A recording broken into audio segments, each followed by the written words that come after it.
Have you ever heard a recording of your own voice and instantly thought, wait, that's not how I sound? Today, let's talk about the psychology behind why so many people dislike their own voice.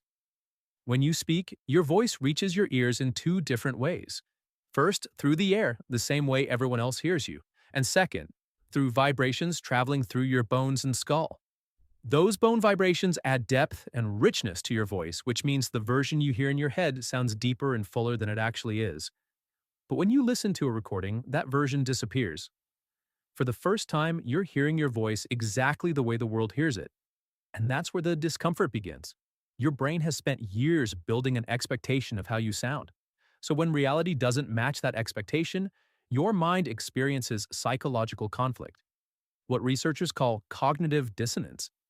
It's the same feeling you get when you see a photo of yourself that doesn't match how you imagine you look. But this reaction isn't just about sound, it's about identity. Your voice is deeply connected to how you see yourself: confidence, intelligence, authority. So, when your recorded voice doesn't reflect the version of yourself you expect, it can feel unsettling. Your brain starts asking questions. Do I sound nervous? Do I sound awkward? Is this really how people hear me? And because it's your own voice, your mind becomes hypercritical. You notice every pause, every tone, every imperfection.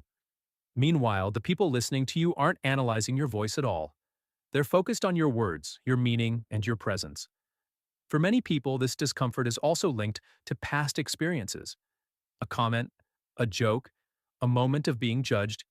Your brain remembers it and associates that feeling with your voice. But here's something important.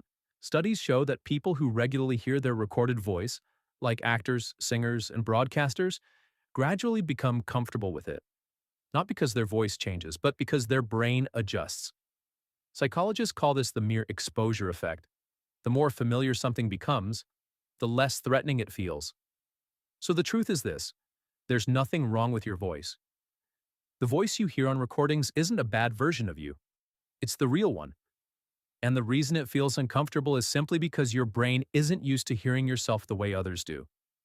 The voice you dislike may be the exact same voice that people trust, remember, and enjoy listening to.